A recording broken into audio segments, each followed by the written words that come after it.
बिस्मिल्लाहिर्रहमानिर्रहीम। अस्सलाम वालेकुम वरहमतुल्लाहि वबरकातुहू। जी तो मेरे मुअज़्ज़ज़ भाइयों, कैसे हैं आप सब लोग? उम्मीद है सब खैरियत से होंगे। अच्छा तो भाइयों, अक्सर मस्जिदों में हमें देखने को मिलता है कि मस्जिदों में पोस्टर लगे होते हैं, बैनर्स लगे होते हैं। कुछ लोगों ने तो लिखा होता है कि ज़रूरी ऐलान, और उस पर लिखा गया होता है कि इस मस्जिद में जमात के अलावा दूसरी जमात करवाना मना है। इस मस्जिद में जो इमाम साहब जमात करवाते हैं उसके अलावा कोई और बंदा जमात नहीं करवा सकता। कोई और बंदा अपनी अलहदा आकर नमाज के बाद जमात नहीं करवा सकता। सब लोग जो बाद में आएंगे अपनी अपनी अलहदा नमाज़ पढ़ेंगे। मेरे भाइयों, दीन इस्लाम में ऐसा नहीं है। रसूलुल्लाह सल्लल्लाहु अलैहि वसल्लम की जो हदीस मुबारक है, जो रसूलुल्लाह सल्लल्लाहु अलैहि वसल्लम का फरमान है, वो बिल्कुल इसके बरअक्स है। एक हदीस मुबारक है जो जामिया तिरमिज़ी और सुनन इब्न दाऊद दोनों में मौजूद है। जामिया तिरमिज़ी में हदीस नंबर 220 और सुनन अबू दाऊद में 574 नंबर हदीस है।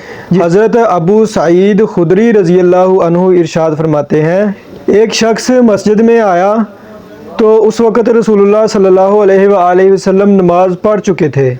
तो आप सल्लल्लाहु अलैहि वसल्लम ने जो नमाजी नमाज पढ़ चुके थे उनमें से पूछा कि क्या तुम में से कोई अपने भाई के साथ तिजारत करना चाहेगा। सुनन अबू दाऊद में अल्फाज हैं कि क्या तुम में से कोई आदमी इस पर सदका करना चाहेगा जो इसके साथ खड़ा होकर नमाज पढ़े। तो एक आदमी खड़ा हुआ और उसने उसके साथ मिलकर जमात करवाई और नमाज़ पढ़ी।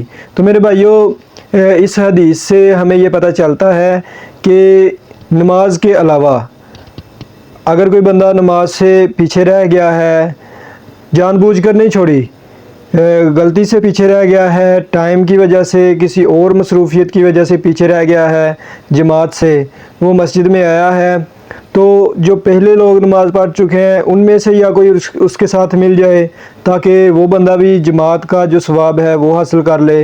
और अगर 2 बंदे आए हैं बाहर से या 3 आए हैं तो वो मिलकर अपनी जमात करवा सकते हैं।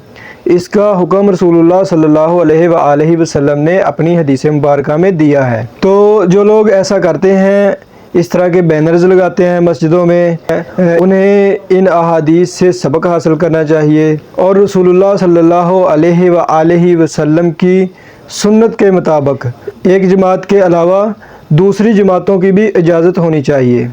तो दुआ है कि अल्लाह तबारक व तआला अमल की तौफीक अता फ़रमाए। वमा अलैना इल्लल बलाग।